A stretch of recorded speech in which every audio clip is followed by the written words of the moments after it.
get started here. We're going to be covering some interesting things today, so I'm really excited to hop on this live stream with everyone. Let me know how it's going. Oh my goodness. Say hey in the chat. I love to get to know you and meet you. But today we're going to look at some interesting things. We've got the Bank of Canada coming out, and they've just released their 2021 monetary policy report. Their 2021 monetary policy report. And in this report, they're actually evaluating the current risks to the entire financial system. And it seems like they're bringing up things. They're finally making comments on real estate, and they're finally making some comments on cryptocurrency, right? So today in this live stream, we are going to watch the press release that the Bank of Canada is about to put out at 11 a.m. Right now it's 10:50, and they're going to do a press release, and reporters are going to get to ask them questions about this new stability report, right? And we're likely going to get some interesting comments, because whenever reporters have access to Tiff Macklem, the governor of the Bank of Canada, well, let's say they're a little bit aggressive when it comes to questions, especially about housing as of late. So it's going to be interesting to watch what his response is. But before we get into that update, when we're actually watching that live, you can see here I've got it waiting on here on YouTube. We're going to switch over to that as soon as that goes live. But I want to show you a little bit about what's inside of this report, so you can have a better idea of what it actually means when Tiff Macklem says what he's about to say. It's so good to be back here in the stream. My internet was so crummy for about a week and a half there, but we're back up when we're rocking and rolling. Okay, so the Bank of Canada actually put out a YouTube video that sort of sums up their financial system review. So I figured we'd start here and pull up what's going on here. And we've got the chat going up there in the top hand corner. Awesome.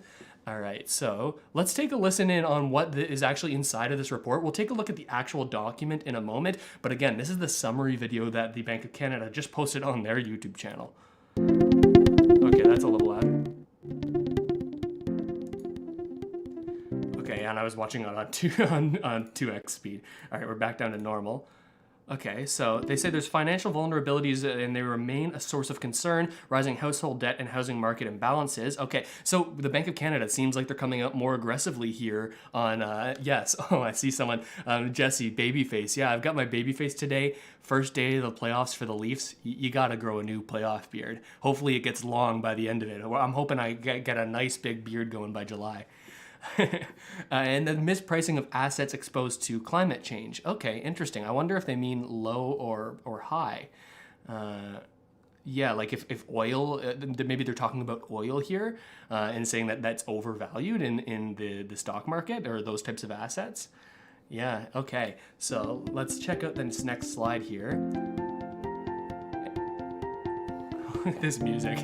Oh my gosh. Okay, next slide. Okay, so yeah, more information on the housing boom here. And as a reminder, if you're just tuning in, we're minutes away from hearing Tiff Macklem, the governor of the Bank of Canada, have this press release discussing the financial system overview that they just did, exposing some certain risks that Canada might be more exposed to in this year. Yeah, Candace, you say you want to see a red cube at least 3 times. I'm hoping we don't even see one. I'm sorry to say it, Candace. Candace is a Habs fan. All right. Okay. Okay, so no real scale here on what they're showing us in terms of what these different colors mean, but I guess these are the areas that they're actually concerned about. I would have expected to see a red dot around Vancouver. I know that's been kind of tough. Of course, I live right here where all these red dots are, and I work here as a realtor as well. So I definitely know that the housing market is a little bit interesting right now. We've got, yeah, all Hamilton, Greater Toronto Area, Ottawa, Montreal, Quebec City is green, I guess a little bit less at risk. But certainly this Southern Ontario space, it seems like the Bank of Canada is sort of flagging, hey, we're seeing extrapolative price expectations. So that's when the Bank of Canada tends to step in and do something, right? Wow.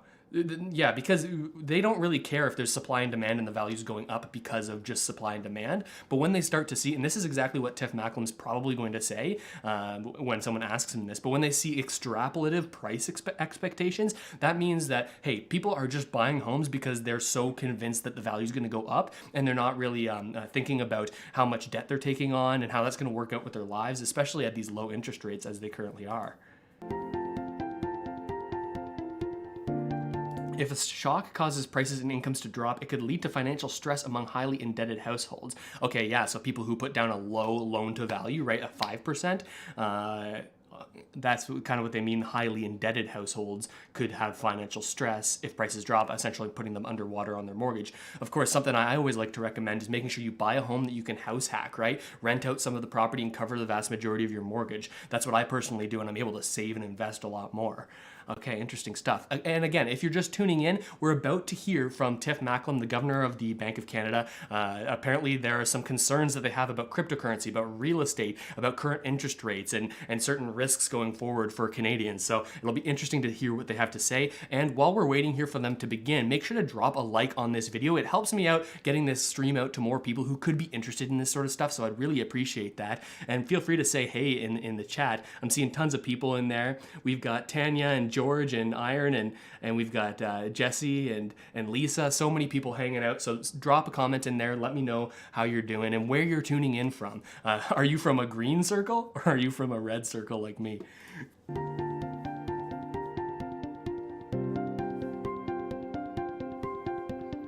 Okay. Ooh, this is interesting.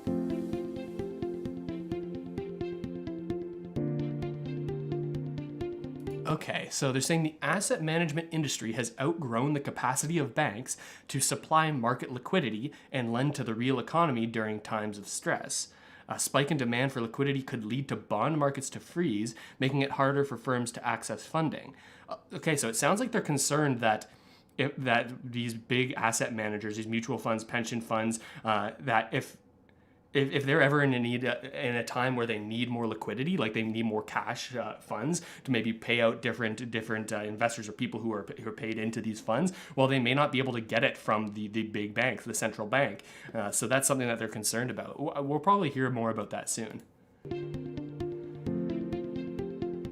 An increased demand of liquidity and not enough supply of liquidity.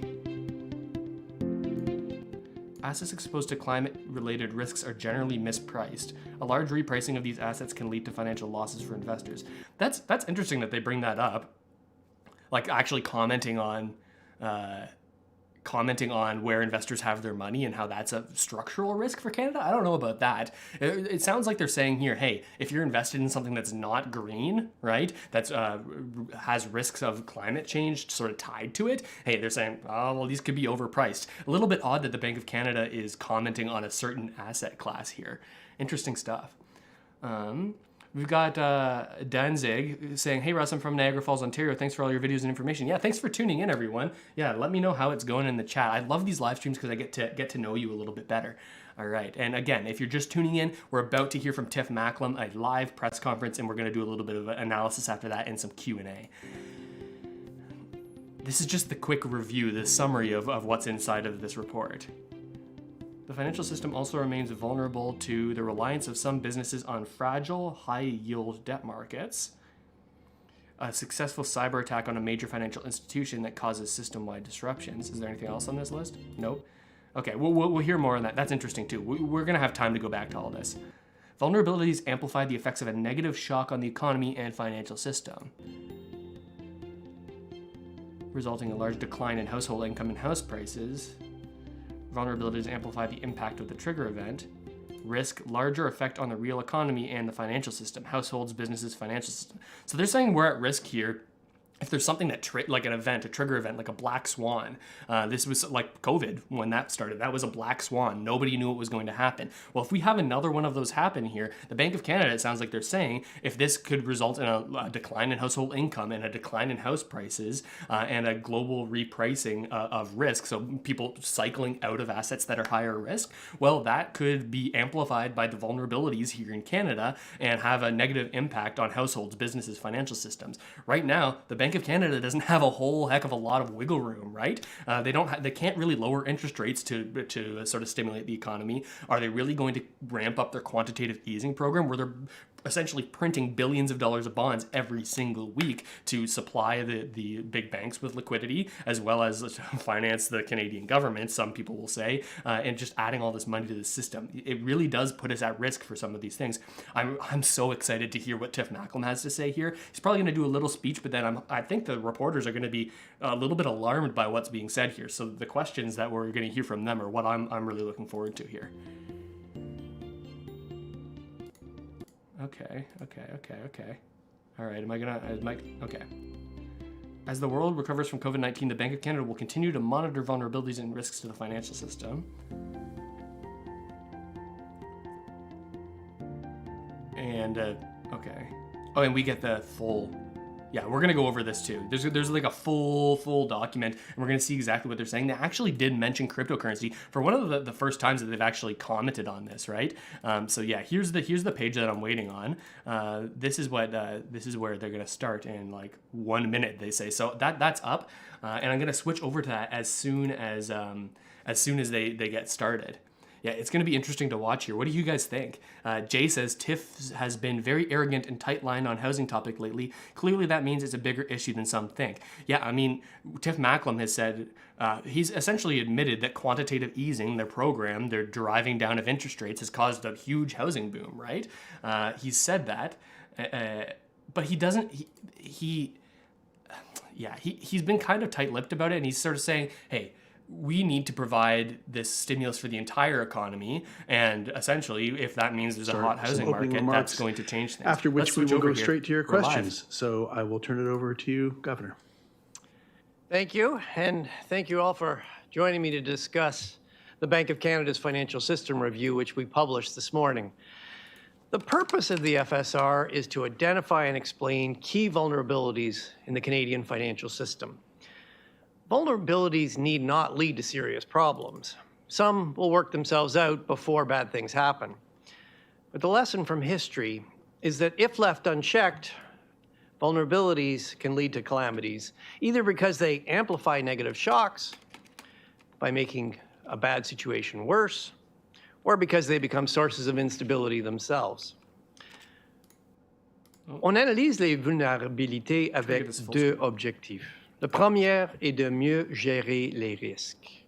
En expliquant les vulnérabilités et leurs possibles conséquences négatives, on cherche à mieux informer les gens.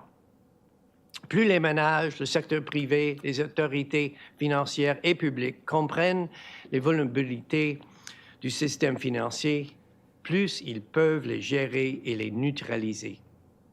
Mais les risques ne peuvent pas être éliminés. Les chocs sont toujours imprévisibles. C'est donc possible qu'un gros choc ou une série de chocs frappe avant qu'on ait pu atténuer une vulnérabilité. C'est ce qui m'amène au deuxième objectif, mieux gérer les crises. Avec les plans d'urgence efficaces, on peut grandement réduire l'impact d'une catastrophe. Mieux les vulnérabilités du système financier sont comprises, mieux on peut se préparer. The analysis showcased in the FSR underpins our assessments of the priorities for strengthening risk management and crisis preparedness. For the past 14 months, a very extreme event, the COVID-19 pandemic has affected people's health and economic well-being unlike anything we've seen before. A year ago, we used the FSR to provide analysis of the early impacts of the pandemic on the Canadian financial system. The current FSR looks at how things evolved and highlights short and medium-term issues of concern. And I'd like to take a few minutes before answering your questions to touch on three themes in our FSR: our collective resilience, the need for continued vigilance, and the imperative to think ahead and act now on key medium-term vulnerabilities. The Canadian financial system went into this crisis in a solid position and has proved to be resilient. This reflects sound risk management across a range of financial sector participants, combined with Canada's strong regulatory and supervisory framework. Unprecedented policy support from governments and the Bank of Canada has played a crucial role. Together, these factors have allowed the financial system not only to weather the huge shock, but also to act as a shock absorber for the broader economy. When financial markets seized up in the early weeks of the crisis, the bank provided overwhelming liquidity to the system. This was essential to keep credit flowing, and it worked. Markets recovered quickly and have been functioning normally for some time now. That's why in recent months we have wound down our extraordinary market-making and liquidity facilities. Quantitative easing. Still, there are plenty of reasons for us to all remain vigilant. Globally, an improving economic outlook and low interest rates have led to strong investor risk appetite. This has raised the prices of a range of assets and narrowed credit spreads to near back to pre-pandemic levels. A rapid change in market sentiment, perhaps due to a setback in efforts to end the pandemic or a stalled economic recovery, could cause a sharp repricing of risk and a tightening in global financial conditions. And this could spill back into Canada and could interact with existing vulnerabilities. Wider credit spreads could particularly affect Canadian companies that rely on high-yield debt markets. The biggest domestic vulnerabilities are those linked to imbalances in the housing market and high household indebtedness. These are not new, but they have intensified because of the very unusual circumstances caused by the pandemic. Les plus grandes vulnérabilités au pays sont celles liées au déséquilibre sur le marché du logement et à l'endettement élevé des ménages. If you've watched the stream before, you'll know that my French isn't very good. And they typically repeat both things here. With so many Oh, it's back to Canadians English, never mind. working and studying at home, people want more space. Consumer preference combined with low interest rates has boosted demand for single-family homes, particularly in suburbs. Housing supply has not been able to keep up with this surge in demand, and this has pushed prices for single-family homes sharply higher in several markets. Our analysis suggests that in some markets, price expectations have become extrapolative, meaning people may be rushing to buy partly because they expect prices to keep rising. This behavior can exaggerate near-term house price increases relative to fundamental demand. During the pandemic, many households have added to savings and have paid down consumer debt. And at the same time, though, some households have taken on significantly more mortgage debt. The increased issuance of mortgages with high loan-to-income ratios is of most concern. At an individual level, Canadians need to be prudent in taking on new debt. It's important to understand that the recent rapid increases in home prices are not normal. Even without a shock, some of the factors that cause prices to rise fast could reverse later, and that could leave some households with less equity in their homes.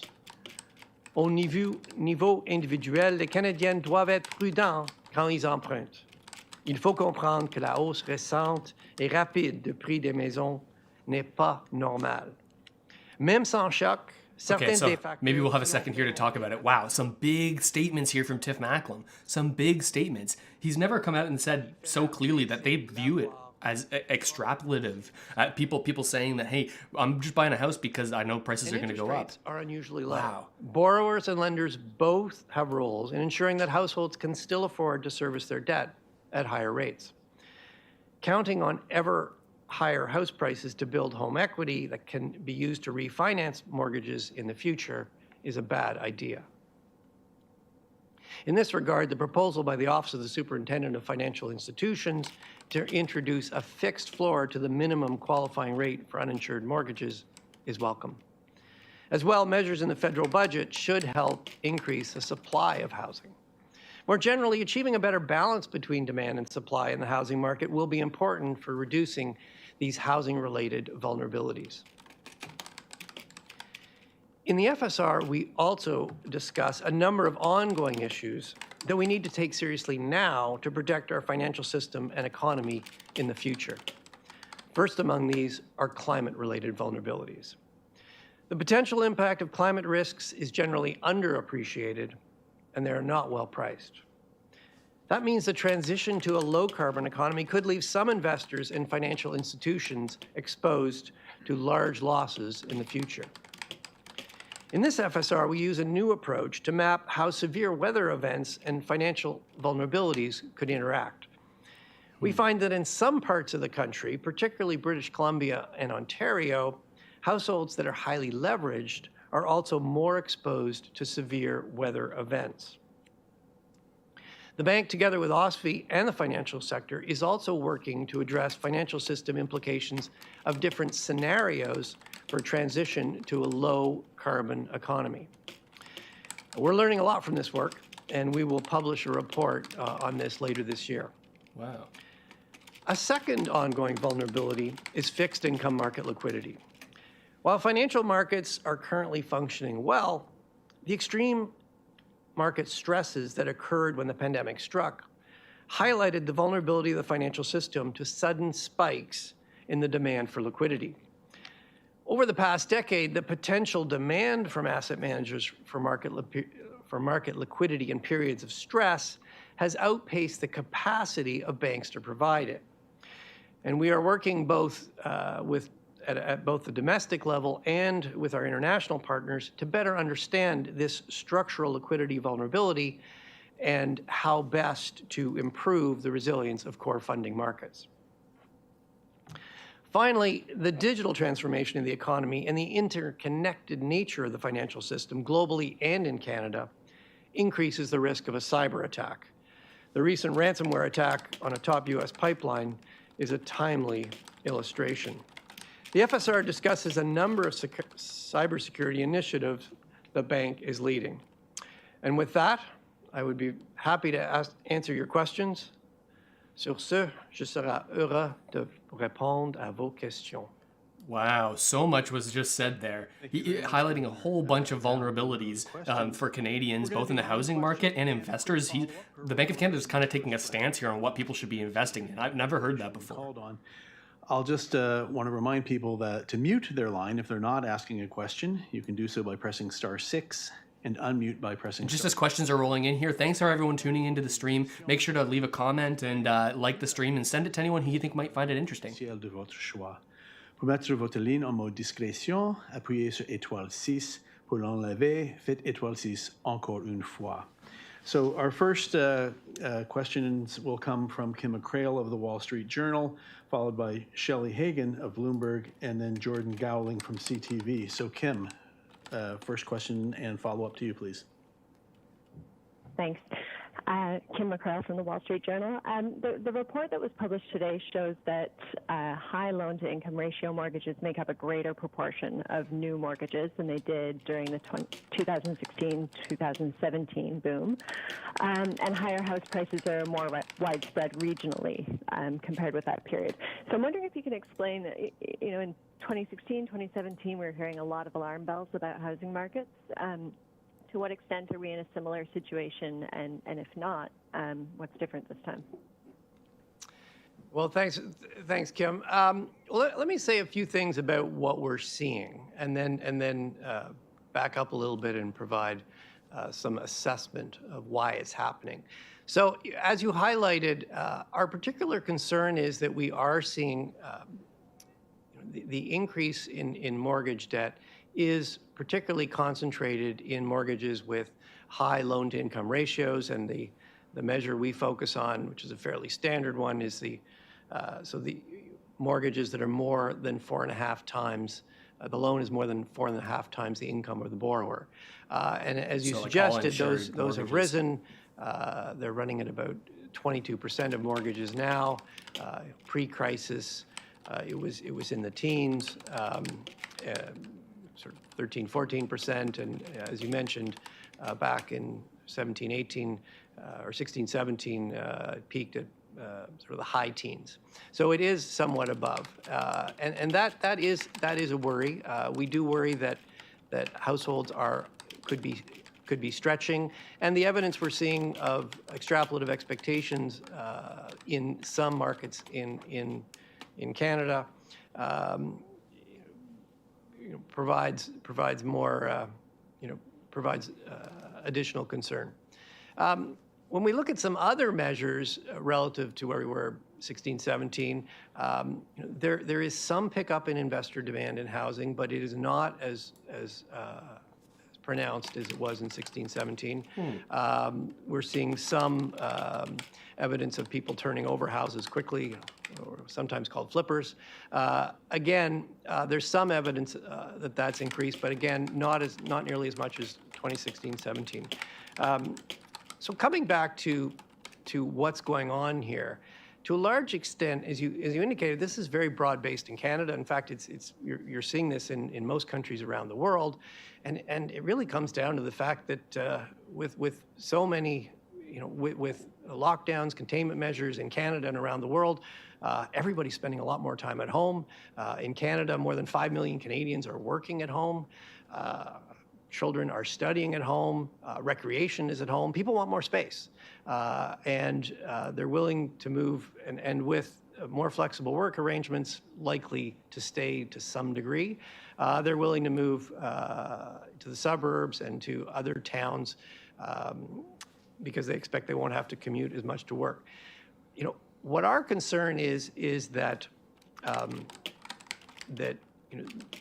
with this big surge in demand, supply has not been able to keep up, and that has led to a rapid rise in prices. And some people may be thinking that the kind of price increases we've seen recently will continue. That would be a mistake.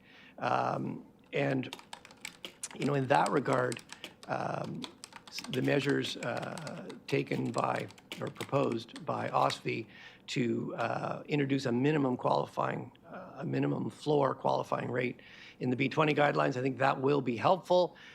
Interest rates are very low. That means there's more potential for them to go up. We've seen the B20 guidelines work in the past, and I think putting some dynamism in them to reflect that we're in this unusual circumstance with very low interest rates will be helpful.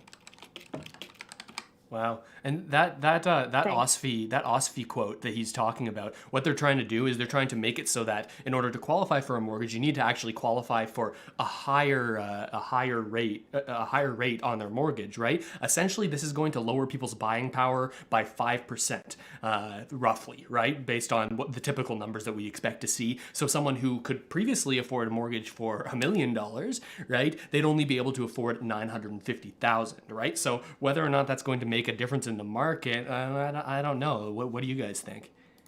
And to what extent are you worried that the extraordinary forward guidance you've given in terms of how long interest rates are expected to remain low will continue to fuel this? So housing is an important part of the economy, and we've built into the outlook that we published a month ago is a trajectory for housing. We do expect to see strength, but we also expect to see this market coming better into balance as we move forward. With respect to monetary policy, we need to look at the needs of the whole economy. The whole economy clearly needs our support. Important parts of the economy remain very weak. Far too many Canadians are unemployed. And that is putting downward pressure on inflation.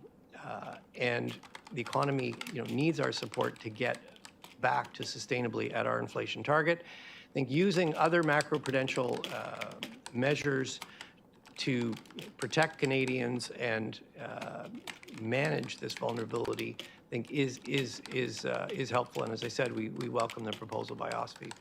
There are also some measures in the budget that should be helpful that will add supply and by putting a vacancy tax on homes owned by foreigners. I don't know why he's giving this lip service. Reduce any speculative demand that could come from foreign investors. That seems like, I think a smart guy like Tiff Macklem probably knows it's not going to have a big effect. We'll now go to Shelley Hagan. I mean, in my eyes, Bloomberg, I don't think it will. The tax Hi, on Governor vacant units. Macklem. I wanted to They're just going to follow rent up them. on Tim's comments on the housing market. And a lot of people are blaming the Bank of Canada for these housing excesses because of low interest rates. So what would be your response to them? Well, my response is, first of all, you need to keep in mind that what we're seeing in the housing market, to an important degree, reflects the very unique circumstances of this pandemic. As I outlined, this is largely driven by fundamental demand. Canadians, particularly, we're all spending a lot more time at home. Canadians want more space. And talking points. And the other thing that's changed is that rather than being very concentrated in downtown cores, it's more in suburbs, more in smaller communities outside major cities. And supply has simply not been able to pivot quickly enough to keep up with that demand.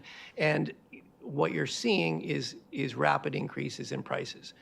And yes, interest rates are low. That is making borrowing more affordable, and that is part of what is supporting this market. I think where we worry, though, is that when people start to extrapolate from this recent experience, and that may lead them to overstretch.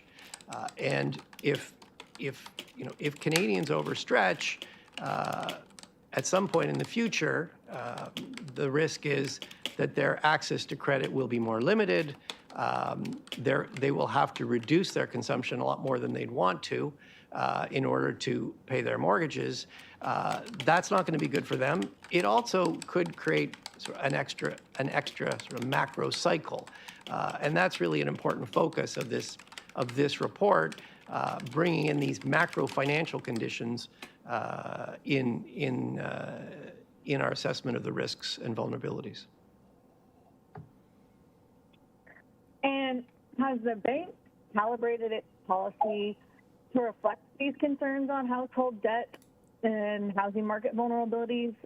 And if the bank does, would the policy outlook be looser if these vulnerabilities didn't exist? No, they're not doing anything.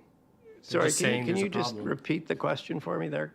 I didn't quite catch the last part of it. I was wondering if the bank's policy is calibrated to reflect these concerns in the housing market. And would your policy outlook be looser if you didn't have these housing market vulnerabilities to worry about? So, interesting question. As I indicated, the outlook for housing is built into our overall outlook. We're certainly spending a lot of time analyzing housing markets. We put out, several weeks ago, we put out some analysis. We provided considerable analysis in this report. What is the sort of the main purpose of this analysis? Well, the main purpose of this analysis is really to make sure that borrowers, lenders in the financial system, non-financial businesses, financial regulatory authorities across Canada, governments across Canada, are fully informed in these risks and vulnerabilities to help them take more informed decisions to manage these risks better. We do factor in housing into our monetary policy decisions, but we do have to look at the whole economy. Housing is an important part, but as I indicated, there are important parts of the economy that remain very weak, and the economy needs our support. We are very focused on our mandate of getting inflation back to target, and our judgment is that that support is needed and will be needed for some time.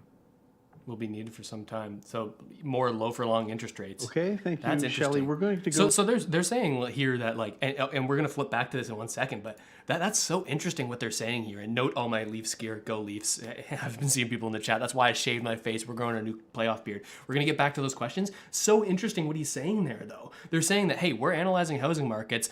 We might be a little bit to blame, like lowering their interest rates and causing this huge housing boom, but they're not taking all the blame. They're saying, hey, just blame COVID. This is why there's this housing problem going on. They're also saying, hey, our policy, the monetary policy that we're putting out, well, it's not supposed to be handling these issues. We just want to put out this financial system report so that the different governments, maybe provincial, federal, even local, municipal, right? They can take this data and maybe they should be the ones to solve this housing issue.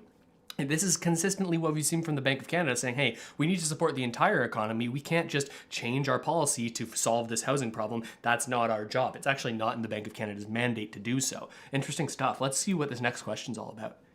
Go now to Jordan Gowling from CTV, followed by Julie Gordon of Reuters and Mark Rendell from the Globe and Mail. So, Jordan, your first question, please. Good morning, Governor Macklem. My first question is, the bank recently announced it would be cutting its government bond purchases from $4 to $3 billion a week last month. Do you envision the bank reducing that further anytime soon?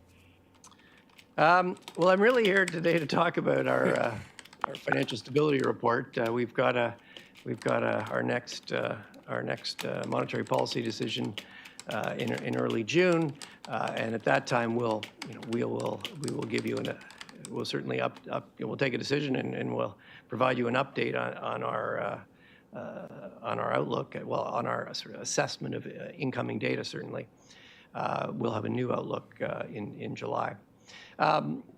With respect to our quantitative easing, I mean, what we indicated a month ago at the time of our decision is that any further adjustments will reflect our assessment of the strength and durability of the recovery. Okay. So no answer on QE. We got to wait a month for that. And see if they're going to taper what to tools does 2 the Bank million of Canada or 2 have billion a to week. slow down the hot housing market if you won't raise interest rates? I know you mentioned that the OSFI has approved a new minimum qualifying rate, and you've mentioned the vacancy tax, but what else can the Bank of Canada do to slow down this market? Well, job. as I indicated, the main purpose of this report is really to put out our analysis of the vulnerabilities in the housing market, in household indebtedness, as well as other vulnerabilities, cyber, climate, liquidity. In some areas, we have more direct responsibilities. Our liquidity facilities being an obvious example. Our oversight of systemic payment systems being another example. And our analysis of the risk and vulnerabilities informs how we exercise our responsibilities. But an important purpose, and perhaps the most important purpose of this report really, is to inform everybody in the system. That includes Canadians, includes non-financial businesses, it includes the full range of financial sector participants, as well as other financial regulatory authorities in Canada and governments. And the Bank of Canada also participates in various forums with other levels of government. We participate, for example, in the Senior Advisory Committee chaired by the Deputy Minister of Finance that has the key federal players. We also participate in the financial FISC, Financial Institution Supervisory Committee. Got to remember what these acronyms stand for, which is chaired by the superintendent and also includes the members of the federal financial regulatory authorities. I actually chair something called Heads of Agencies, which includes the Department of Finance and the large securities regulators in Canada. And we bring this analysis and we share this analysis with all the players. And in doing so, that allows each of us to take decisions that are well informed by evidence-based analysis and research. Okay, thank you, Jordan. We're going to go now to Julie Gordon from Reuters, please. Thank you. Hi, Governor, and thanks for taking our questions. I guess I just want to ask, at what point does the risk to the economy of a housing bubble exceed the bank's concerns about other areas of the economy, like labor market scarring, for example? Yeah. It's a hard question to put a number on. Let me underline that we're acutely aware that this housing market is really making it difficult for some Canadians to get into the housing market. And I can tell you, if I need any reminder, each week I review my correspondence that I receive from Canadians, and there are a lot of letters, many from young households with small children. They're looking for that first home. They're having real difficulty breaking into the housing market, and we do worry about that.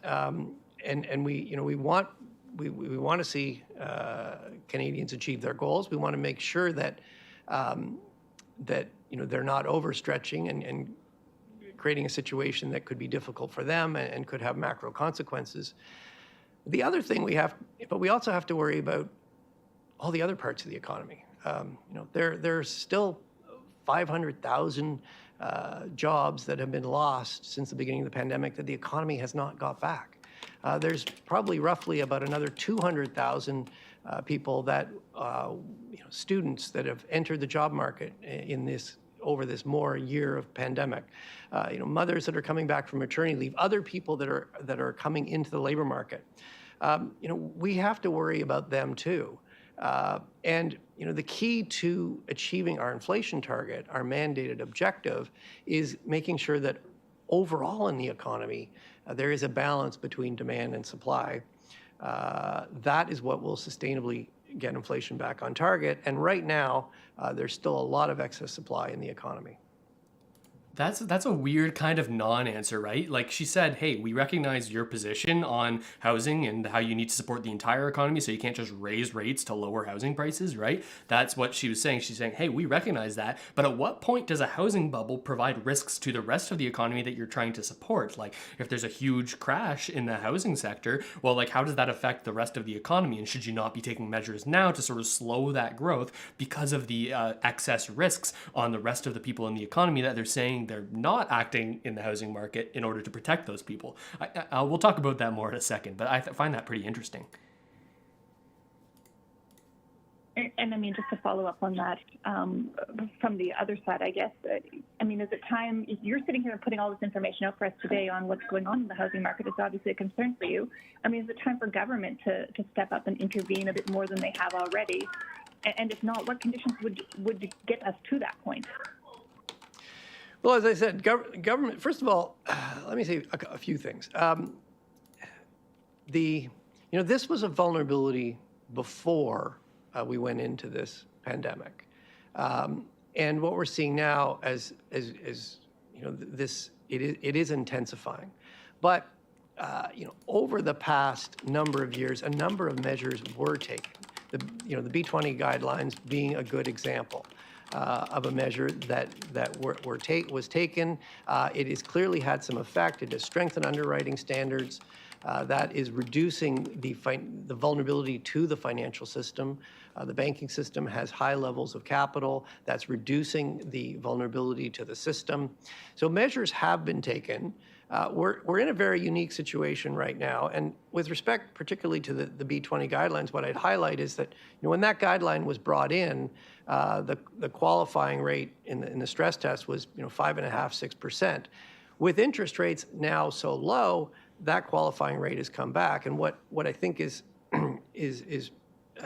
makes a lot of sense in the OSFI proposals by putting this minimum floor at 5.25. What that is doing is it's reminding everybody, borrowers and lenders, that interest rates are very low. And at some point, eventually, they're going to go back up. And we want to make sure that households, when are taking out a mortgage now, they fully understand, and the lenders fully understand, and everybody's assured that Canadians can afford that mortgage when interest rates do eventually go up. So, there have been a number of measures taken. There are some new measures being taken, and I think our hope is that in putting out this analysis, that will help everybody in the system take more informed decisions going forward. Thank you, Julie. We're going to go now to Mark Rendell from the Globe and Mail, followed by Jordan Press of CP, and then Greg Bunnell from Bloomberg Business News. Kind of another non-answer, right? Thanks. Hi, Governor. Can you hear me? Yes, I hear you well, Mark. Great, thanks. First, quick question about just yesterday's inflation numbers. I know that's not the topic exactly of today's address, but was there anything, they obviously came in higher than you expected at 3.4%, and they seem to be strong month-to-month growth and not just the kind of transitory year-over-year base effects. Anything in yesterday's numbers that has changed your outlook for inflation or timing around monetary policy? Well, yes, I do want to focus more on the financial system report, but yes, I'm happy to respond on inflation.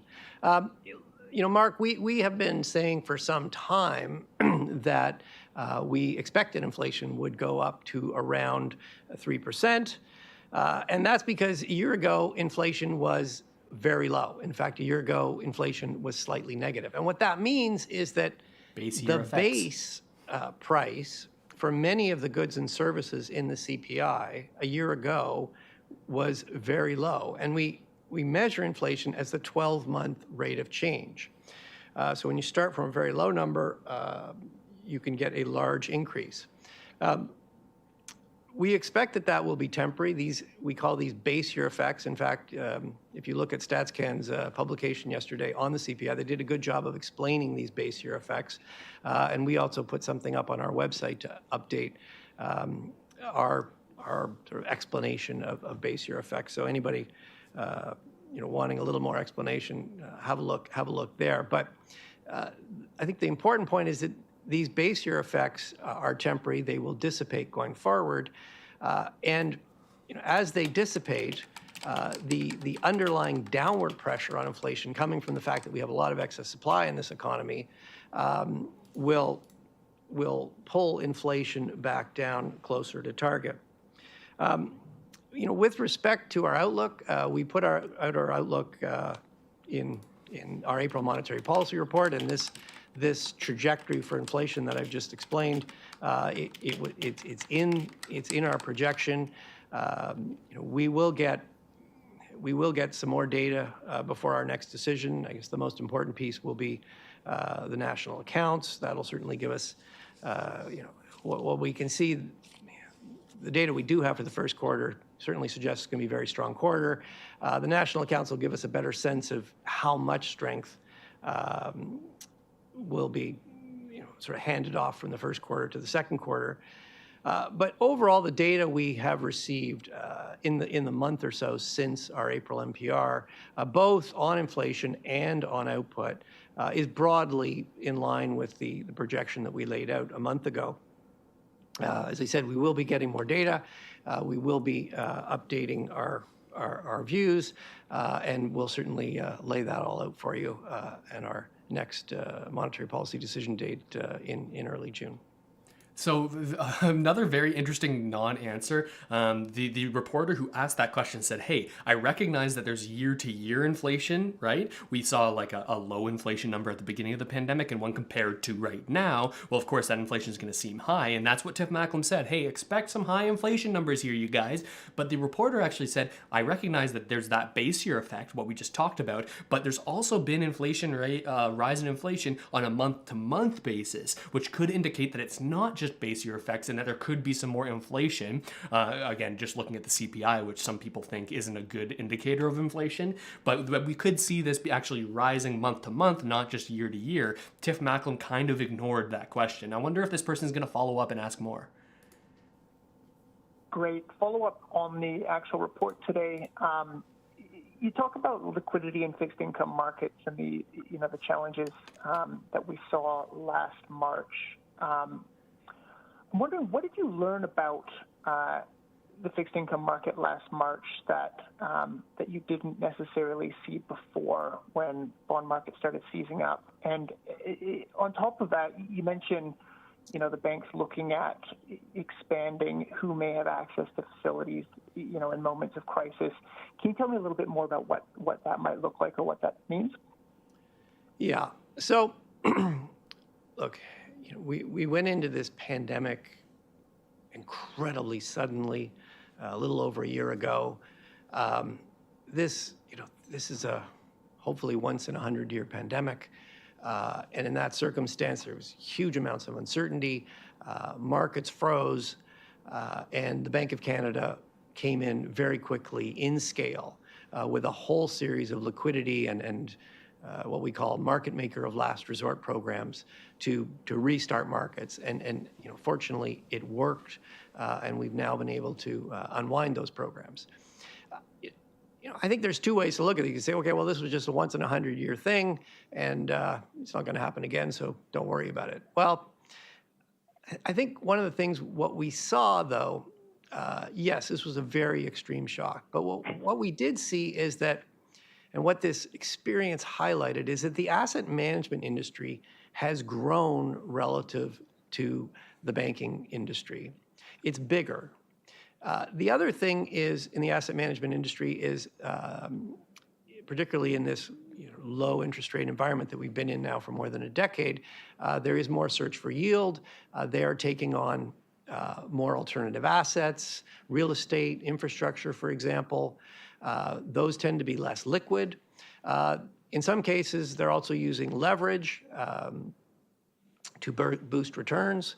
again, that increases their liquidity demand. And I think what we saw is in this, severe episode a little over a year ago, that the liquidity demands coming from the asset management industry were simply, the banking industry, which is sort of the dealer banks, which are the market makers, they simply could not keep up with the demand for liquidity. They had their own clients, their own corporate clients drawing their lines. And as a result, the system froze very suddenly, and we had to come in scale. So going forward, our sentiment is that there has been a gradual structural shift with the asset management industry requiring more liquidity, and that may outstrip the ability of the banks to provide it in very stressed situations. So what does that mean in practice? It means two things.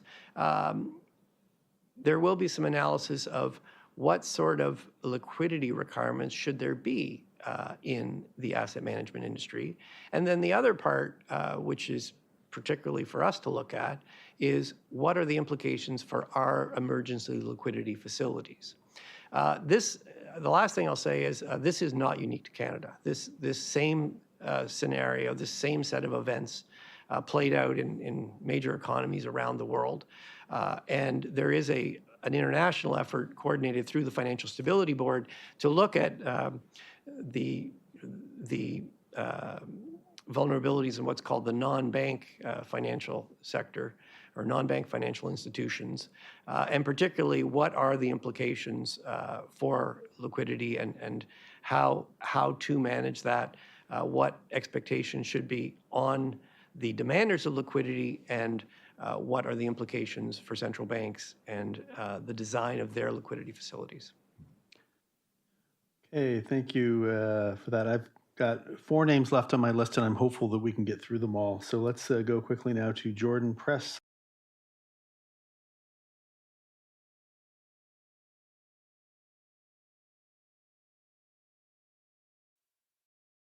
The Canadian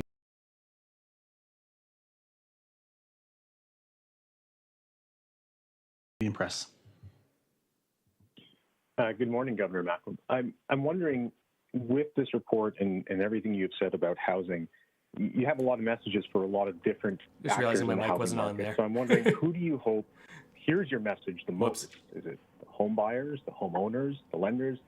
And what is the key takeaway you want them to have?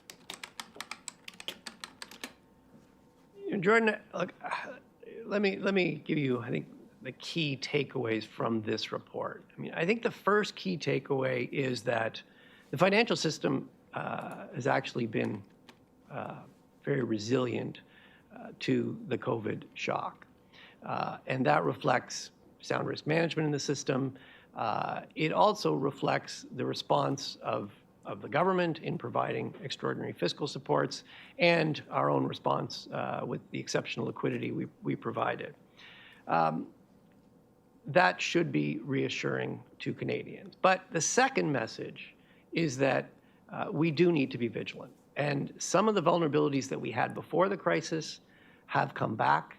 And top of the list is vulnerabilities related to housing and household indebtedness. And they have intensified. And I think the message to Canadians is don't extrapolate from the current rapid increases we've seen in prices. Don't expect that those will continue indefinitely. Don't expect that you can refinance, pull equity out and refinance your mortgage in the future on the basis that prices are going to continue to go up like we've seen. So yes, I think Canadians should be prudent in the debts that they take on.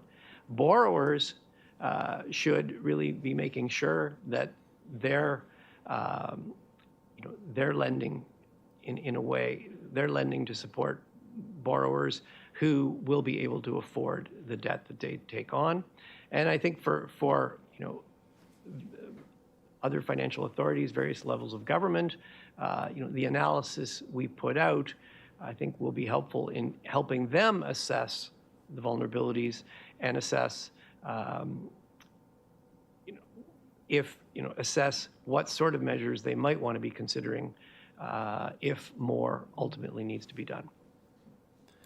Okay, so now you guys can hear me. I've got my mic working. That was so funny last time. So that's interesting what he's saying here. He's saying, we're not really going to do anything. The Bank of Canada, we're putting out this financial risk report so that other governments can do things on housing if they deem fit, right? If they see that that's what they need to do, if this continued growth keeps on going, even though we have the OSFI changes and the other stuff in the budget, which I don't think is going to make a huge impact on housing. What I said when my mic was muted back there is, I'm surprised reporters haven't talked about the mention of cryptocurrency inside of this new financial systems review by the Bank of Canada. If we don't get a question here about it, I'm going to show you at the end of Tiff Macklem's section here what was said about cryptocurrency. If we don't get a question on it here. And just as my follow-up on another part of the report, when it comes to climate change, I'm wondering if, given the vulnerabilities that you see there, and given the need to have more financing towards a low-carbon economy, as the report points out, do you see a requirement or a need, as suggested by one of your counterparts in Europe, for the Bank of Canada and other central banks to use their purchases and balance sheet as a way to more actively drive financing towards a low-carbon economy? Well, let me just say two things on that. First of all, I think our primary role here at the Bank of Canada is really to help the financial system do what it needs to do to manage these climate risks. And I'd particularly highlight the scenario analysis pilot that we've embarked on jointly with the Office of the Superintendent of Financial Institutions and six financial institutions. And the idea there is to work with the financial system to develop these scenarios and a methodology to apply these climate scenarios to their balance sheet and assess what is the potential for losses and to understand those now so that the financial system can manage those. And the better risk is priced, that should accelerate the flow to more sustainable investments. So that's an important thing we can do. A second thing that we're beginning to work on, the government indicated in their debt strategy the intention to issue a green bond. We're the agent of the government in this regard, and I think a green bond, a federal green bond, if designed well, could become a benchmark that would be helpful to price these more broadly in Canada. Certainly, we expect to see, given everything we're seeing in this market, we expect to see strong investor demand. Once, depending on where our QE program is, I could imagine that could be included in our own purchases if we were doing QE when that is fully implemented. More broadly, we certainly are reviewing our activities. As I indicated, we have wound down our corporate bond purchase program, so that is less of an issue. And when we implemented it, it was very much an emergency program. And in the context of an emergency program, you really want to support the economy you have. It's not the time to cut people off. We'll go to Greg Bonnell now, followed by Greg Quinn. Yes, Governor. I know you're anxious to talk about housing. We barely talked about it all during this, so I want to ask you a housing question. More specifically, it's pretty clear today from your statement, right? You said you've got to balance out the economy with the interest in the housing market. Your tack seems to be warn Canadians home prices don't go up forever. Don't knock yourself out with debt. Sort of that's what the Bank of Canada can do. But if I had to sum up what I think I've been hearing from the federal government lately, is that they won't even stomach any policy that would threaten a pullback in prices, even a minor one. Do you feel you're fighting an uphill battle here when Canadians take that away from the other side of the aisle? They say, well, sure, the Liberals don't seem to want to do anything that would tame this housing market, and you just have a warning stick, basically.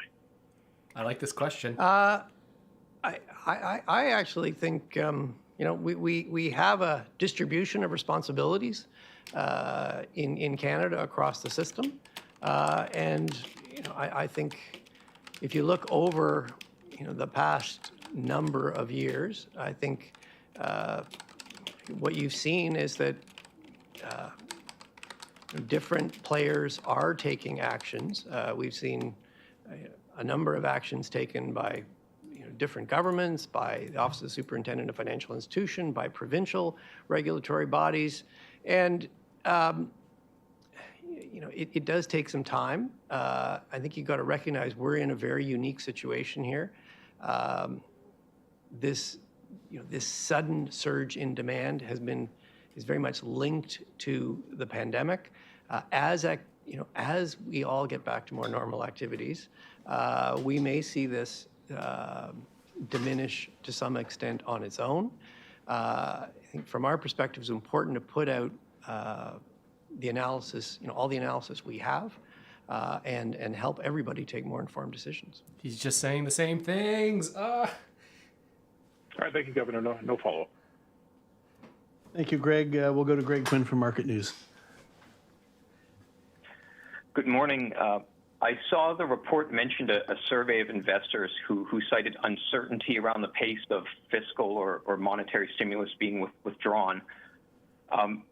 Given that the government and the Bank of Canada have said that the stimulus is going to be in place until the economy has recovered, I wondered if you can elaborate on what investors were talking about. Was it uncertainty that the stimulus would be removed too soon, or that it would be removed too quickly, or just an overall bit of confusion there?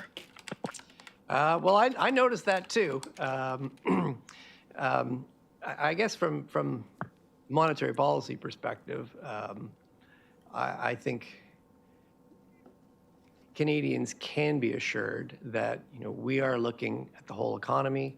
We are very much guided by our inflation control mandate, and we will be providing ongoing assessments, and we will be taking decisions that help the economy get back to full capacity and inflation back to target.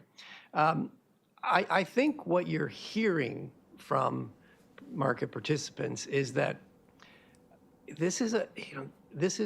I've used this word a lot. This is a very unique situation, and as the economy reopens, the uniqueness of the situation isn't going to go away immediately. There are going to be some bottlenecks. There are going to be some shifts in demand between different activities as this economy reopens. During these lockdowns, obviously any services that require high contact, we can't consume those. So that's been very low. You've seen households buy a lot more goods. That's creating certain supply issues in certain goods sectors, and we're talking about housing. Clearly, the boom we've seen in housing across North America is showing up in lumber prices in a big way. As we get back, as containment restrictions are lifted and we get back to more normal activities, you're going to see some shifts in those pressures. And I think what we're hearing from people is there's a lot of uncertainty in just exactly how that's going to play out. And so that was my main takeaway from that. But certainly anytime you read in a survey, participants are worried about what the Bank of Canada is going to do. That is something we read very carefully. So he's saying that these inflation pressures, certainly on things like lumber, aren't going to last for the long term. He's saying once things open back up, we get supply rolling again, while those prices should go down in TIF size. Secondly, I'd like to go back to housing again. Governors past and present have talked about the Bank of Canada being the last line of defense on housing imbalances. I wondered how close is the Bank of Canada to actually becoming the last line? Is the puck here with the four checkers or with Carey Price at this point? Oh, I guess it is Carey playoff time Price in is Canada. starting. Our favorite time of year. Look, as I've said repeatedly, we're very focused on our inflation mandate. Clearly, financial vulnerabilities are something we need to keep an eye on. It's something we need to factor in to our decisions. but our monetary policy is very guided by our inflation objective. Monetary policy is a broad instrument and we need to think about the whole economy, and that's what we're doing.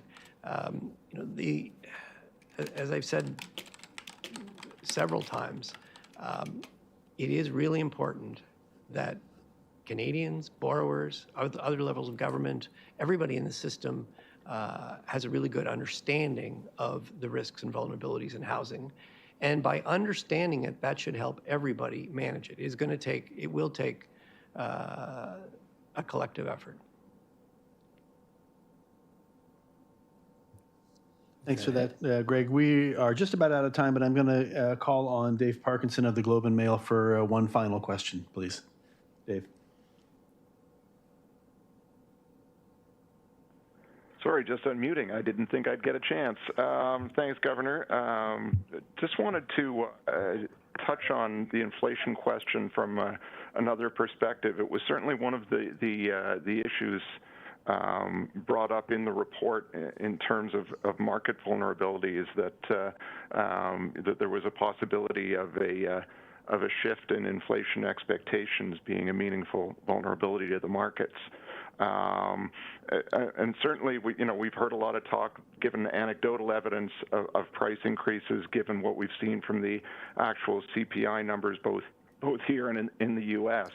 There have been concerns that central banks on both sides of the border are not prepared to move quickly on this, and that perhaps people are suggesting that, in fact, there has been a shift in perception on inflation, and that itself is a meaningful risk. So I guess I'd just like to know how concerned you are that inflation expectations are starting to become unhinged from the 2% target.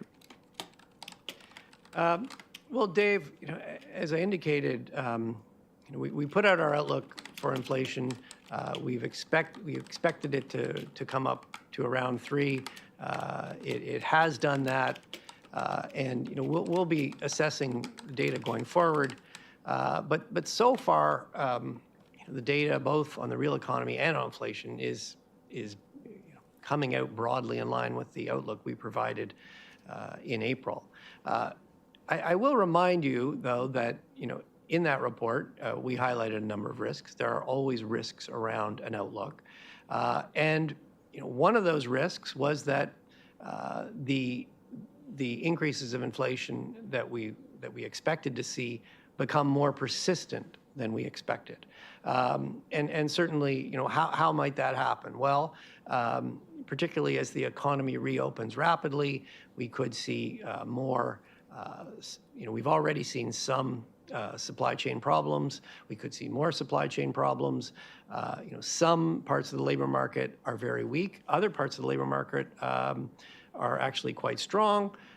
So you could get a very differentiated labor market with some wage pressures in parts of the labor market. So it is, there is a risk that this run-up in inflation proves to be more persistent than we've expected. At the same time, I would underline there's also some downside risks on our projection. One we particularly highlighted on the downside is, an important element of our projection is that we see some broadening from consumption to exports, and we get a strong rebound in exports. The Canadian dollar is now 2 to 3 cents above where it was when we put out our projection, and that, and particularly if the Canadian dollar gets stronger, that will weigh particularly on our exporters, manufacturing exporters. It'll reduce their competitiveness, and that creates a downside risk to our projection. So there are risks on both sides. When we put out this projection a month ago, we indicated they were roughly balanced, and as I indicated, the data's come out broadly in line with that. I think we certainly are looking at inflation closely, and one of the real important features of our framework is that we put out our inflation forecast. We put it out there for everyone to see. So if inflation comes in persistently higher than what we forecast, You're going to see it. Everybody's going to see it. We will certainly be looking at why that is happening. If it's happening because we think there's a series of very temporary factors, I expect we wouldn't react. But if if there is a material and we view this as a real step up in our whole inflation forecast, that is something that we would definitely take into consideration in our monetary policy decisions. We certainly have the tools and we have the commitment to achieve our inflation mandate. And I think Canadians can be confident that we will do that. And just finally, with respect to inflation expectations, to this point, they've remained very well anchored. We have a long tradition of 30 years now of achieving our 2% inflation target on average, and those inflation expectations remain well anchored. And certainly, if we were to see them start to become, to use your word, unhinged, that would be something that we would take very seriously. Thank you very much, Governor. We've gone on a bit long, so I appreciate your indulgence there. That will conclude today's press conference. Thank you, Governor Macklem. Thank you all for joining us. Okay. So that is the conclusion of his press conference. They didn't talk about what I thought they might talk about in here, which was the inclusion of cryptocurrency in the Bank of Canada's policy, and they actually provide some thoughts inside of this financial system review. So before we get into some Q&As and some summaries of what was all just said, and there was a lot, let me tell you, we're going to go and take a look at what was inside the report on cryptocurrency, because that is something that I'm getting more and more interested in. So here's the actual financial system review. Let me pull it up here. And for now, I'm just going to turn off the chat on the screen, and I'll zoom in here so you can see. And I'm also going to, okay, where'd it go? Where'd it go? Whenever I zoom in. Crypto, come on, get working. Let's go back up to the top. Oh, there's a lot here. Okay, here it is. All right, let me pull up my my annotating thing. Okay, so we're gonna go over this and see what the Bank of Canada's position is right now on Bitcoin. I know it's Bitcoin and other cryptocurrencies. Yeah, they even mention Ethereum. Okay, yeah, let's dive into this. I'm so interested to see what they have to say. Did I just do it again? Did I just lose my place again? Oh my goodness, you guys. Crypto assets. Okay. So they say the popularity of crypto assets has continued to increase over the past year. Their market capitalization has risen from about 200 billion to 2 trillion. Okay. Yeah. Big increase. Like a 10x. Crypto assets have become more accessible to investors in recent years with the arrival in Canada of closed-end funds, right? Like, that's the ETFs that they're talking about? And listed companies dealing in or mining crypto assets. One on the TSX is Voyager. Over the past year, crypto exchange traded funds have also emerged.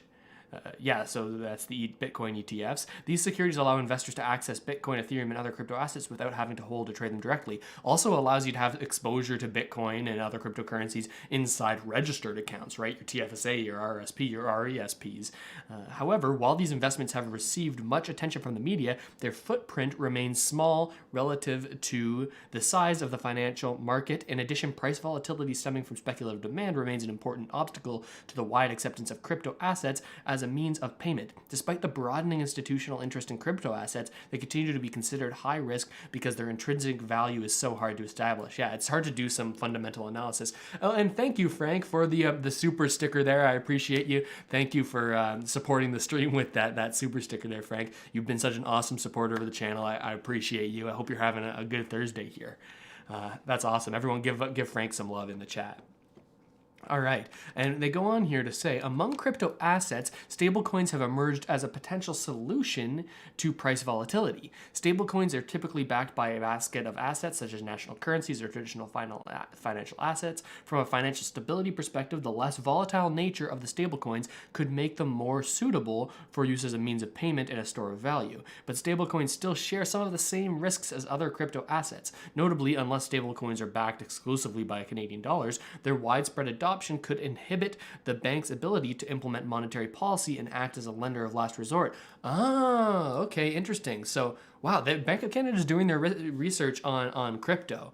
Okay, So they're saying here that stablecoins, right? These are the cryptocurrencies that are pegged to like a dollar, right? Supposed to stay right around US dollar. If you see USDC, that's a stablecoin pegged to the US dollar. And there's also a Canadian one as well, I believe. But what they're saying here is that unless the stablecoins are backed entirely by Canadian dollars, well, if we adopt cryptocurrencies more broadly in terms of like our transactions, well, it gives the Bank of Canada less control, and they're probably not all that happy about it, right? If the Bank of Canada isn't the one that's issuing the currency, it gives them far less access to their tool belt of potential things that they can use to control the financial markets and the Canadian economy, right? How do you implement quantitative easing if nobody's using a Canadian dollar anymore?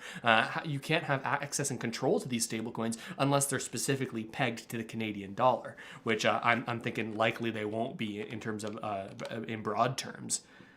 Yeah, we're seeing, Bitcoin's testing 40K. Mac says crypto's not a threat. That's just the establishment narrative. Yeah, George, I tend to agree on that. Well, I mean, it does propose a risk to government power and central bank power. So to them, it could certainly be seen as a risk. But societally, I think it could be a positive as this plays out here. Now, they continue here saying, the rapid evolution in crypto asset markets is an emerging financial vulnerability. Despite their growing popularity, these markets are not of systemic importance in Canada, neither as an asset class nor as a payment instrument.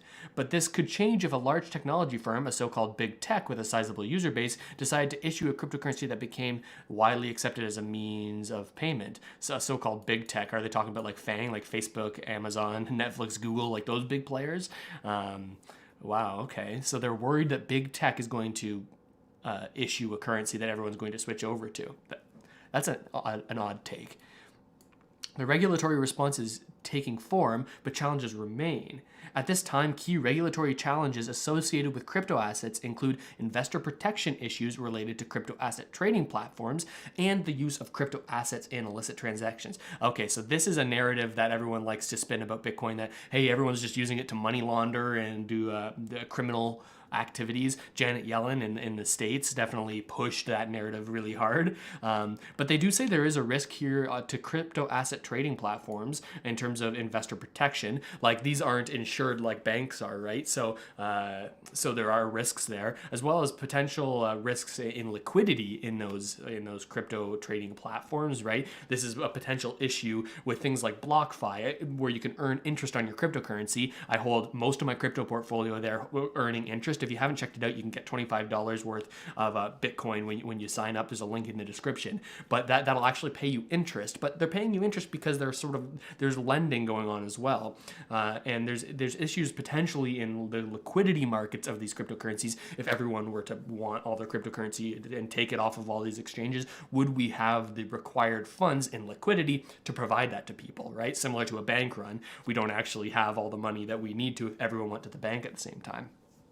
They say, in the context of its fight against money laundering and terrorist financing, the Financial Transactions, that's FINTRAC, I deal with that as a realtor in the Greater Toronto Area, of Canada, has issued new regulations and guidance for the treatment of crypto assets and virtual asset service providers. Some of these changes came into effect in June 2020, with further requirements starting in June 2021. In addition, the Canadian Provincial Securities Commission have clarified rules for trading platforms deemed to be dealing in crypto assets that are securities. Okay. This has continued to go on. All right, so this is not about cryptocurrency anymore. This is just risk and resilience in general. Wow, so interesting stuff. The Bank of Canada is doing their research when it comes to cryptocurrency, but there are some interesting takes there, right? Like they're saying here, like, we're concerned about stablecoins and how that could be used because they're more stable, less volatile, more likely to be used transactionally. They're worried about that and the lack of control they'd have over the markets if this were to be brought in. What do you guys think? I'm seeing people in here saying, yeah, what an awful take on big tech. Interesting. Andy says, if Canada wants to still be a free country, you must support Trump-like leaders, otherwise a big tech. Yeah, well, I mean, there are certain concerns about these big companies having more and more power, and especially them as they sort of like eat up all the other companies and buy them. We've definitely got some big players, especially in terms of the data that they're able to collect on us and the future there. Yeah. Interesting stuff. Interesting stuff. Okay, so let's do a quick little summary here on what was said from Tiff Macklem there. So the first thing we heard was that they want to act on these new key vulnerabilities and that they were prepared for COVID and that crisis, and that their COVID actions worked. They brought in additional liquidity, lowered interest rates, and they're saying, hey, thank God we did that, because we would have had some problems if we didn't implement those changes that we did.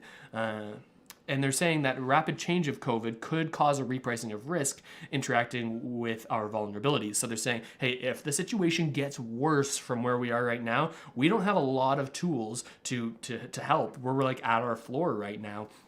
That could be a big risk, right? And they say they issue this warning to Canadians.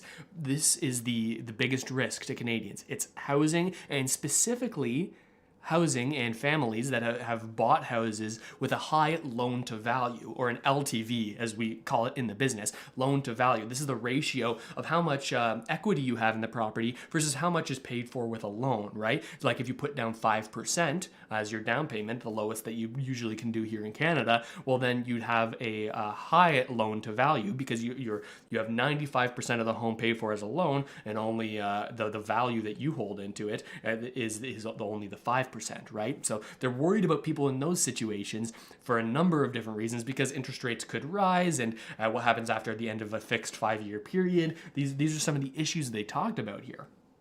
And they're also worried that people are expecting these huge price increases that we've seen over the past year to keep going on into the future. Bank of Canada looked Canadians straight in the eye, and they said, that's not going to continue. Whether or not people are going to believe that or not is another question, because the Bank of Canada is not doing anything to change the housing market. They're saying these prices and these increases won't last forever, but also we're not going to change your policy, and we're not going to say anything about how the government's not doing anything.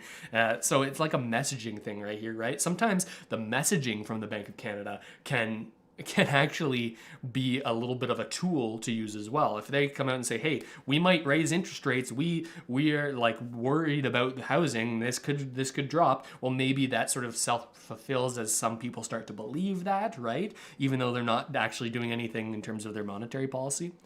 Interesting stuff. And they say, hey, the OSFI, the Office of the Superintendent of Financial Institutions, that mortgage stress test that they're implementing, well, we think that that's going to be pretty good, along with the measures in the federal budget. Largely, they want to increase supply. It's only like 35,000 affordable housing units. In terms of the 14 million plus housing units, drop in the bucket, likely not going to increase the supply enough to lower housing prices.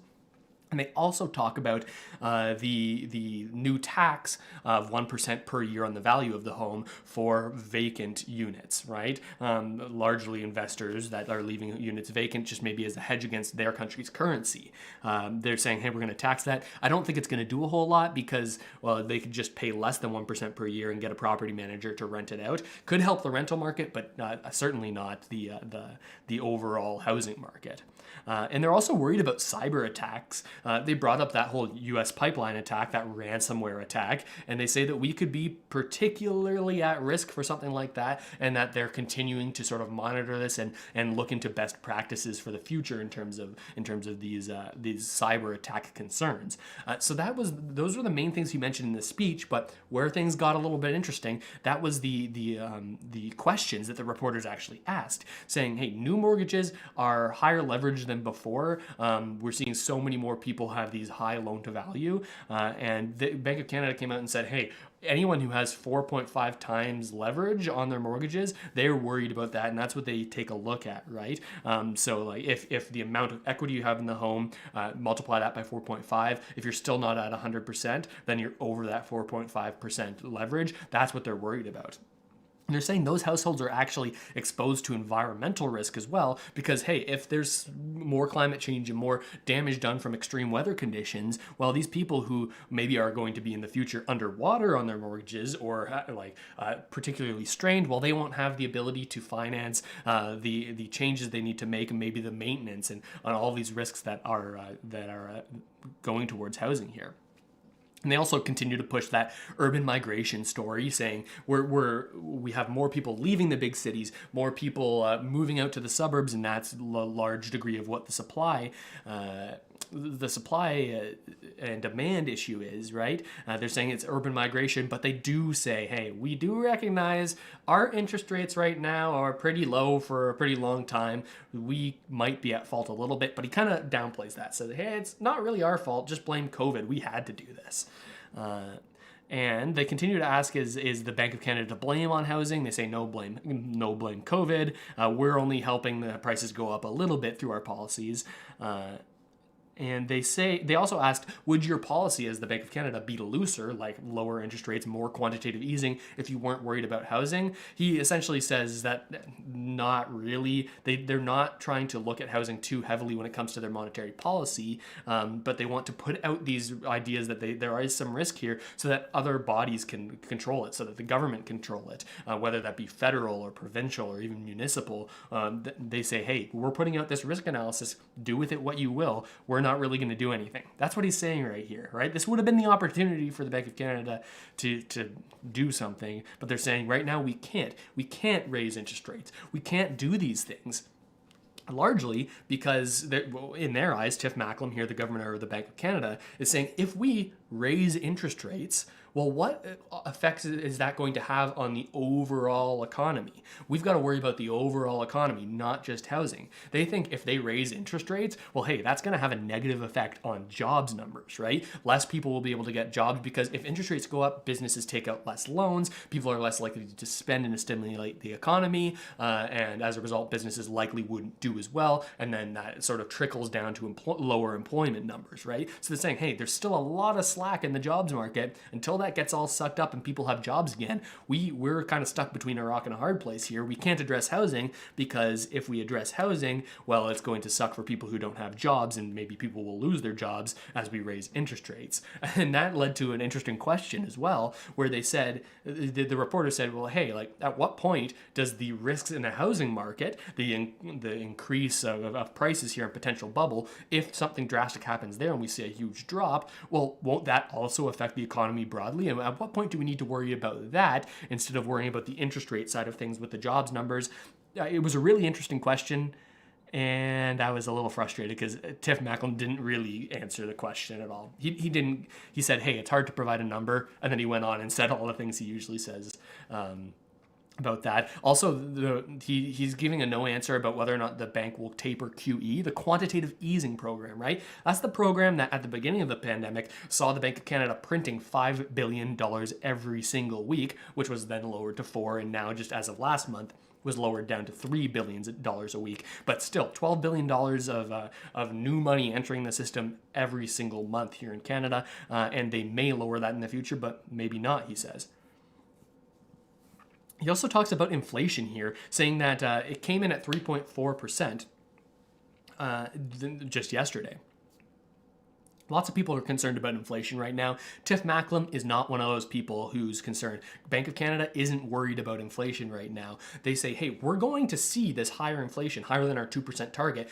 We just got 3.4%. We were expecting that. It's because of base year effects. Tiff Macklem's saying the only reason we're seeing this higher inflation rate is because we're comparing it to last year when there was low inflation, when COVID was happening, crazy lack of spending, so many interesting things happening in the market. It's just base year effects. The reporter said, well, no, actually, we're seeing inflation grow on a month-to-month basis. But again, Tiff Macklem didn't really answer that. He largely believes that this inflation we're seeing in the data is just transitory and it's going to go away really soon. That's what he believes. And yeah, they also asked Tiff Macklem, hey, do you think the government should be doing more about housing? Tiff kind of non-answered and said, well, we have a distribution of responsibility. We're supposed to do things as the Bank of Canada, but so is OSFI, the Office for the Superintendent of Financial Institutions, as well as the banks have some responsibility, as well as each level of government, but doesn't really say that the Bank of Canada is going to do anything. And reporters even pointed out, like, hey, it's largely been seen at the Bank of Canada, they're the last backstop for the Canadian housing market. If you're not willing to do anything and the federal government's not willing to do anything, well, what can we even do to control this issue? And again, another kind of non-answer, but sort of is highlighting here the concerns that people have about the housing market. That was the main thing that was talked about here, even though Tiff Macklem didn't want to talk about it all that much. All the reporters asked questions on it. So interesting. That's basically a summary of what we just saw here. And before we bring this stream to an end, I always like to end the streams with some sort of interaction with you guys, answering some questions. I'll blow up this this chat here so you can see it a little bit more clearly. And if you haven't already, make sure to subscribe to the channel and hit that like button. It gets it out to more people. But do you have any questions? If you do, type at Russell space Matthews. You should probably be able to tag me and ask your question that way. That way it'll highlight on my chat so I can read what your question is. We can talk on some things that we talk about here, the Canadian economy in general, cryptocurrency, real estate. I'm a realtor in the Greater Toronto Area. This is something I'm dealing with every single day. How those things sort of interact, where I'm investing, where thoughts on potential investments for you. Also, I'll plug while I'm waiting for questions to come in here, make sure to check out the Canada Money Mastery Program where we teach everything about money you should have been taught in high school. That 45% coupon code, that is INVEST, you type that in at checkout, get 45% off of the program. It's only going to last another 10 days, expiring soon. So if you're interested in the program, check it out, see if it's a good fit for you. In the chat here, we say Bank of Canada research on crypto was launched on March 2016 called Project Jasper. Interesting. I haven't looked into that, La Plage. Yeah, but I know that Tim Lane, who's sort of a shadow governor to the Bank of Canada, Governor Tiff Macklem, he actually is doing a lot of research on a central bank digital currency, a CBDC, hoping to bring in more research about a central bank digital currency, what that would look like, and so that when they get to a time when they deem necessary, they can just implement it like that. So that's interesting. Travel Putch says, Russell, I wish you were my neighbor, Russell. We could have a beer and you could educate my financially inept mind and I could retire. Hey, I would love to have a beer with you sometime. Have a nice, I've been really liking Mill Street Tank House and also Barking Squirrel lately, but you can't go wrong with the classic steam whistle either. I would love to have a backyard or a patio beer. Sounds so good right now.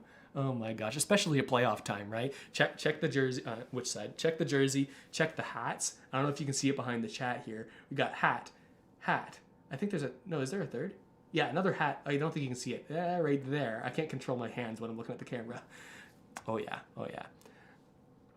Oh, Alex says, I like the red and white Rubik's Cube. Yeah, I don't really want to see it red and white tomorrow. Okay, so if you guys haven't clued in, I mentioned this on live streams. I mentioned it at the end of live streams. So if you're watching right now, you're an OG. You're gonna know this Easter egg. Check out the Rubik's Cube right there. For the past probably 3 months on the channel, this has always been in relation to how the Leafs have done in their recent game. That's blue and red because they're playing tonight. Leafs versus Habs, blue and red. Tomorrow, if the Leafs win, you're gonna see a blue Rubik's Cube on there. That's my hope, but I know some people in the chat want to see that go all red. So keep your eyes on that. That's a little Easter egg for you. Yeah, okay, yeah, you want to see you like the red and blue. Yeah, I'm excited for this game, man. I'm excited for this game. Yeah, and Robert says, don't forget to like. Yeah, if you haven't already liked this stream, do so. It helps this get out to more people. And again, if you have any questions, we're going to be wrapping up here, but I'll take a couple more about any thoughts. The Red Chakra says, banks are scared of crypto because they know they can't do anything to stop it. Yeah, I mean, I'm very, very bullish on cryptocurrency long term. It's around 5 to 10% of my investment portfolio right now. That's my given risk tolerance right now. The other probably 30% or 40% is in stocks and equities, and then the other 50% in housing and real estate. That's what my portfolio looks like right now. But I'm definitely bullish on cryptocurrency. I currently hold Bitcoin, Ethereum, and Cardano. I'm getting interested in other ones like IOTA, which could be like machine-to-machine blockchain ledger verification. So much interesting stuff, and it's such a growing field. I love just like sitting down and reading a paper on it, watching an interview, and like trying to learn more because there's so much to learn about it. All right.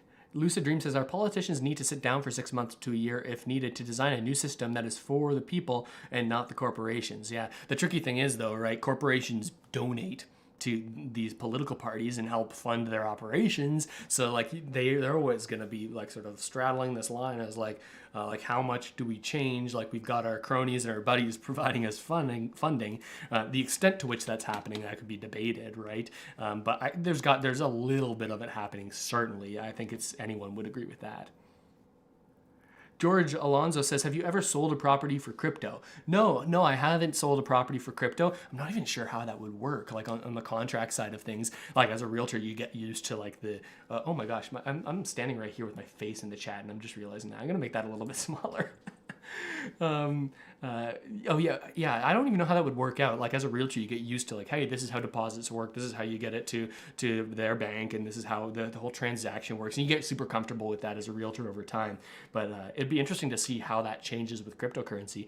The one thing I think is most interesting with crypto in terms of real estate is the verification and sort of the publicization of the ledger of who has owned properties, who goes on title, and sort of potentially tokenizing that, like with something like an NFT, but not like in the collectible sense, using that as a record of who is on title over the long term. It'd be so transparent. Governments would love it because they'd be able to keep track of these things more closely. FinTrack and like the worry about money laundering. Well, they'd be able to have visuals on who's selling what, who's buying what, right? A lot more transparency. I think that's probably 30, 40 years down the line still, though, with the rate that we're actually adopting all of this.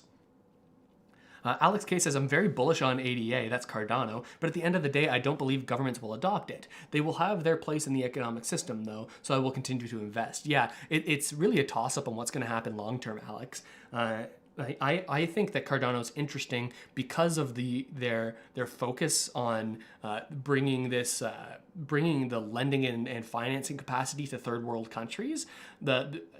From an economic standpoint, if people in these developing countries don't have access to credit to build businesses, to build homes, to grow their economy, well, it's pretty difficult to grow, and this is why poor countries tend to stay poor. But Cardano, one of their goals is to be able to bring this sort of lending capacity to these countries so that they can develop economically. And I think it could be interesting to see which countries start to adopt that to solve some of those problems. That's one of the things I'm interested in. Yeah, Bitcoin just took another turn down. Yeah, there's been lots of volatility in the crypto markets lately. I'm following it pretty closely, but just for entertainment value, because I am bullish long term. I'm not a swing trader. I'm not someone who's in it for the short term gains. I'll do my fundamental analysis for a stock or as close as you can get to an analysis for a cryptocurrency, understanding the project, what problems is it solving, what are some bear cases for it. Once I've done that and I'm comfortable with my position, I'll just buy and dollar cost average in for the long term, buying more and more and more and holding it for 10 to 20 years, right? Plus like 30 years even. I'm relatively young. Well, I'm super young. I'm 25 and I can invest a little more aggressively because of that, because I'm really just holding for the long term. And George says, Russell, you can look it up. Apparently the most expensive condo ever sold in Toronto was $43 million and purchased by Bitcoin. Interesting. I wonder what year that was. Maybe they would be paying like over $100 million now, depending on how much that crypto that they sold it for is worth. That's why I don't think crypto right now is a great medium of exchange, because like you hear the story about the guy who bought 2 pizzas for $600 million, right? Because he paid for it in Bitcoin like 10 years ago, and now that Bitcoin would have been worth $600 million. So I'm always hesitant to buy things with crypto. I was pretty close to buying an NFT that Austin Matthews from the Leafs released, representing one of his first 4 goals against the Ottawa Senators, where he scored 4 goals in his debut game. This guy wins the Rocket Richard Trophy this year.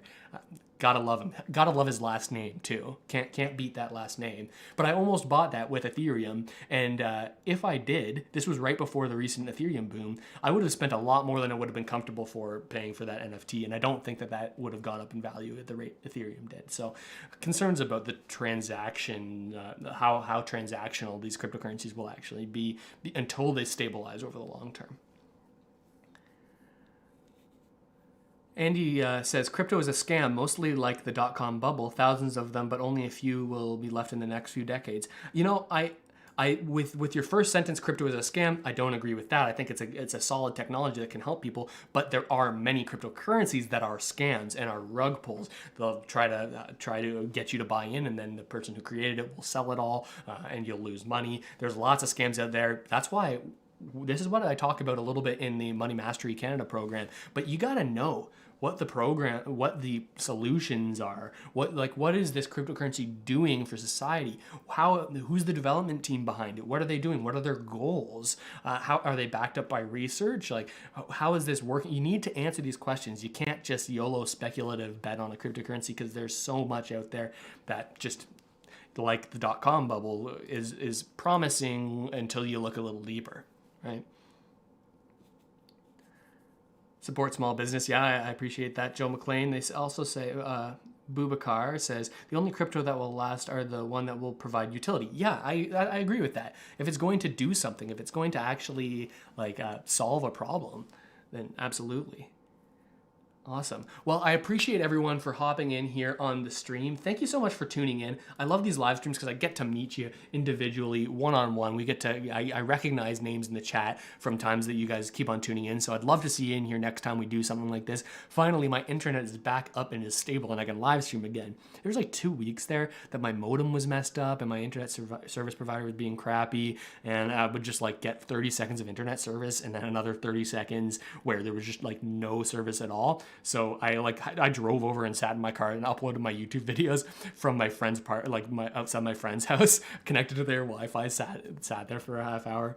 Oh man, I am glad I don't have to commute to be a YouTuber anymore to upload videos.